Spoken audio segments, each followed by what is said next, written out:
मित्रांनो, हा आनंद खरंच अवर्णनीय आहे.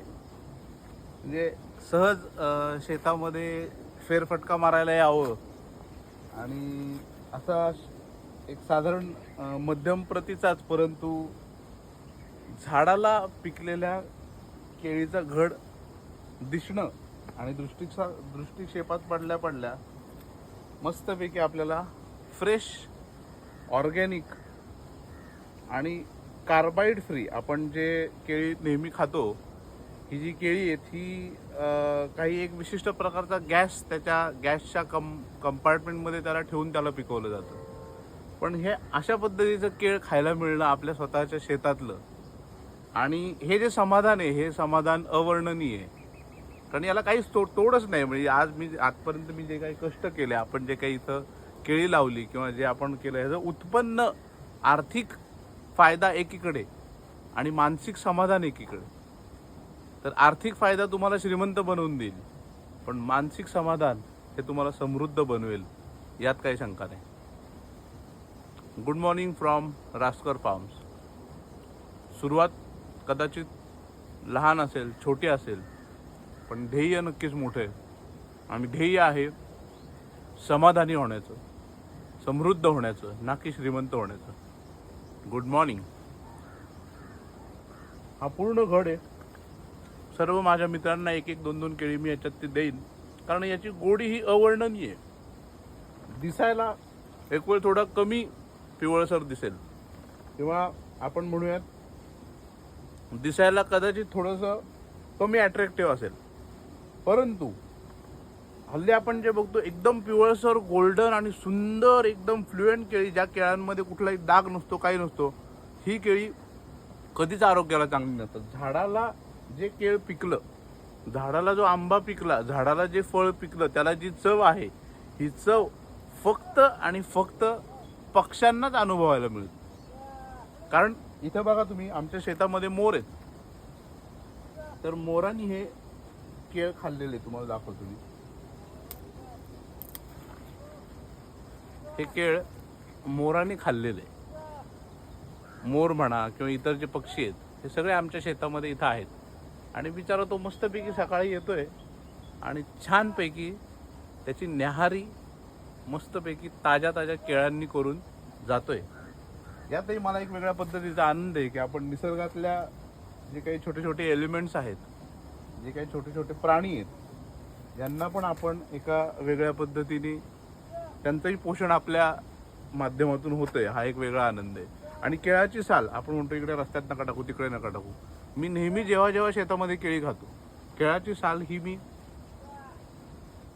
माझ्या शेतातच टाकतो. कारण माझं शेत हे ते खत त्याला मिळणं गरजेचं आहे. आता माझ्याकडे फोन पकडायला कोणीही नव्हतं, त्यामुळे मी असं झाडाच्या बेचकीमध्ये फोन ठेवला होता आणि तिकडून मी शूट करत होतो छानपैकी. आजची सकाळ खरंच अवर्णनीय. छानपैकी केळी पिकली आहेत झाडावरती. आणखीनही काही केळी काढायला येणार आहेत. आता ड्रिपनी पाणी पण चाललंय मस्तपैकी. केळी या पिकाला शक्यतो जेवढं जास्त उन्हाळा किंवा आपण म्हणतो त्याला कडक उन्हाळ्याचे दिवस चालू झाले किंवा कडक थंडीचे दिवस चालू झाले, तर केळी या पिकाला भर उन्हामध्ये कधीही पाणी दिलं जात नाही. एकतर सकाळी लवकर किंवा संध्याकाळी उशिरा ही योग्य पाण्याची वेळ आहे. अन्यथा त्या वरची वातावरणातली गरमी आणि मुळांमध्ये थंडावा यांनी पिकाला वेगवेगळ्या प्रकारचं नुकसान होऊ शकतं. आता इथे पण बघा तुम्ही, इथे हा पण घड झाडालाच पिकलेला आहे आणि हे घडाला सुद्धा मोरांनी इथे टोची मारून मारून मारून त्यांनी खाल्लेलं आहे. हा पण घड चवीला एकदम सुंदर लागणार. आता ह्याच्यात जर तुम्ही पाहिलं तर ह्या केळीचा रंग एकदम असा पक्का पिवळसर नाही आहे. हेच वैशिष्ट्य आहे झाडाला केळ पिकण्याचं. आता तुम्ही म्हणा हे झाड काही पानं वगैरे त्याची दिसत नाहीत, त्याचं कारण असं की त्या झाडाचं पूर्ण आयुष्य संपलेलं आहे. अशा पद्धतीने आमची केळीची बाग, जिथं पक्षी येत आहेत, छानपैकी विहार करतात. आज सकाळी जेव्हा मोटर चालू करायला आपण आलो होतो, तेव्हा इथे झाडामध्ये 2 मोर पण होते. आणि फार अर्ली मॉर्निंग मी काही फोन जवळ ठेवला नव्हता, त्यामुळे मला त्या मोराचा व्हिडिओ काढता आला नाही. पण हे खरंच म्हणजे हे जे अनुभव आहेत हे अवर्णनीय आहे. आणि शहरामध्ये या सगळ्या गोष्टी मिळणं, इथं पण एक साधारण हा एक गड आहे. हा गड आता आम्ही परवा जी काढणी केली त्या काढणीच्या वेळेला टेम्पो भरला आणि मग काही जे उरलेले घड असतात ते असे आपण ठेवून देतो. ते कारण टेम्पोमध्ये बसत नाहीत, त्यामुळे मग ते काढणाऱ्या लोकांनी ठेवून दिलेले. आता आमच्या केळीची काढणी जी आहे ही साधारणतः गेले 2 महिन्यापासून चालू आहे. तर आत्तासुद्धा अजूनही आता हे जे केळीचे घड आहेत यांना अजून पूर्ण तयार व्हायला साधारणतः एखादा महिना अजून लागेल. म्हणजे केळीची काढणी ही साधारण तिच्या झाडाच्या वयानुसार आणि तिच्या झाडांच्या घडाच्या साईजनुसार बदलत राहते, वेरी होते. आता अनायशा आपण आलेलोच आहोत फिरत फिरत, तर याच बरोबरीने आपण मस्तपैकी आमची लाडकी प्रेमाची आणि माझी जिव्हाळ्याची आणि जिथे आम्ही पोहायला शिकलो, पोहलो, हिंडलो, बागडलो, ही आमची विहीर मी आज तुम्हाला पहिल्यांदाच दाखवणार आहे. ही आमची विहीर.